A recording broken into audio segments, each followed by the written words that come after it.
Bonjour, nous allons saisir le premier projet dans le logiciel Mon Diagnostic DPE, en cours de validation auprès de l'ADEME et du ministère. Le logiciel actuellement a passé avec succès tous les autotests et les tests finaux pour ce qui est des calculs avec la méthode 3CL. Il est en cours maintenant de validation des interfaces avec l'ADEME pour l'envoi des DPE par les diagnostiqueurs professionnels.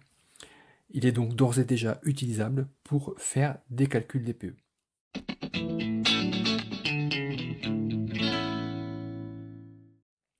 Nous allons ici faire la saisie d'une maison individuelle située dans les Landes, que vous avez ici sur la photo en bas à droite et avec le plan.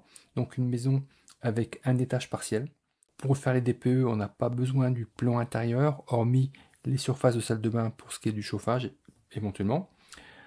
Il nous faut les dimensions intérieures, les dimensions des menuiseries, les orientations, la présence d'auvents ou de masques à l'horizon, tels des arbres ou du relief, et puis évidemment le périmètre de l'enveloppe de la zone chauffée. Ici pour cette maison, donc le rez-de-chaussée, vous voyez, est isolé. Ici on a un étage partiel comme vous le voyez avec la souris. Donc on a cet étage partiel chauffé qui est délimité par des parois verticales donnant sur des combles perdus de chaque côté. Et puis ici vous avez des rampants de toiture isolés. Et pour la partie qui ici de chaque côté, vous avez des combles perdus avec une isolation horizontale. Donc vous voyez ici sur ce plan, on a une échelle à centième, donc ce qui permet de reporter des mesures qui sont possibles avec les lecteurs PDF type Adobe Reader par exemple.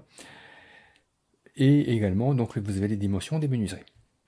Donc nous allons démarrer la saisie. Donc ici, il faut entrer un nom de dossier, ce qui permet de le sauvegarder et de le retrouver plus tard. Donc là, dans le premier onglet, on a les informations générales, donc le type de logement maison individuelle, l'année de construction, donc qui est une donnée importante à avoir en entrée. Donc ici, cette maison, elle date de 1983. Le département, donc elle est dans les Landes, on peut faire dérouler ou directement taper le numéro de département. L'altitude, on peut saisir une valeur approximative, dès lors qu'on aura l'adresse plus bas, on aura l'altitude exacte.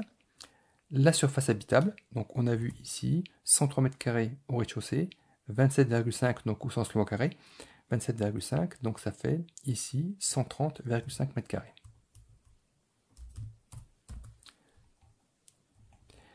La hauteur moyenne sous plafond, donc là on va voir comment la calculer. Donc je reviens ici à ce plan. On a un étage avec ici 27 m² habitable, mais par contre le plancher de l'étage pour ce qui est de la zone isolée, vous voyez ici d'après le plan, fait 7,20 m par 7,20 m. Donc la surface de plancher de l'étage est de 51,84 m². La hauteur sous plafond de l'étage, on a un fêtage ici à 2,50 m et ici les parois latérales isolées de la partie habitée de l'étage, elles sont à 1,30 m de hauteur. Donc la hauteur moyenne sous plafond est de 2,50 m plus 1,30 m divisé par 2, la moyenne, et donc de 1,90 m. Au rez-de-chaussée, on a une hauteur sous plafond de 2,50 m.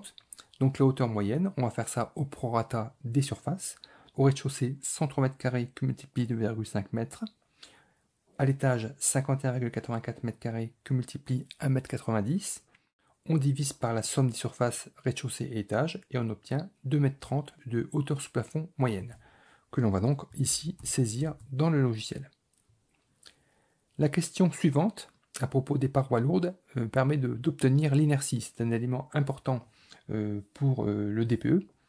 Il faut cocher cette case si on a des murs qui sont à base de matériaux lourds comme le béton, le parpaing, comme c'est expliqué ici, briques, etc.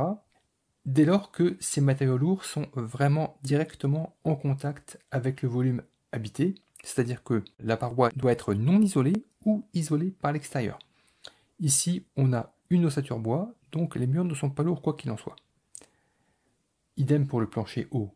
On n'a pas de plancher haut lourd parce que c'est une ossature bois. Mais par contre ici, cette maison, elle est sur un soubassement maçonné.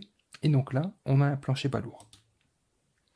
Question suivante, c'est est-ce que la maison, lorsqu'elle a été construite avec une isolation renforcée dans le but d'avoir un chauffage électrique en tant que chauffage principal? C'est typiquement le cas des maisons construite après le premier choc pétrolier, après 1974, date de la première réglementation thermique, jusqu'à la RT 2012, donc jusqu'en 2012 inclus. Si on avait des chauffages électriques, on devait avoir, avec des labels type Promotelec, une isolation renforcée.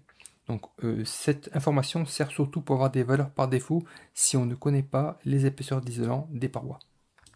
Donc là c'était le cas, effectivement cette maison en 83 a été construite avec un chauffage électrique en tant que chauffage principal. Pour ce qui est du bâtiment ancien, ici, est-ce que la maison a des matériaux traditionnels pour ses parois? Ce qui n'est pas le cas ici parce qu'on est sur de l'ossature bois récente. La localisation, donc ça c'est important de le renseigner parce que ça permet d'une part d'obtenir l'altitude précise du lieu et puis également les angles d'élévation de l'horizon qui sont des données importantes pour la saisie notamment donc des parois et opaques et des parois vitrées. Donc là, supposons que cette maison soit dans la commune de Ly-et-Mix, dans les Landes. Dans cet exercice, on va s'arranger pour que la maison ne soit pas entourée d'arbres, parce que dans les Landes, ce sont des pins. Les pins, ce sont des arbres qui ne sont pas caducs, et donc l'élévation des pins serait à prendre en compte dans les masques lointains de la maison.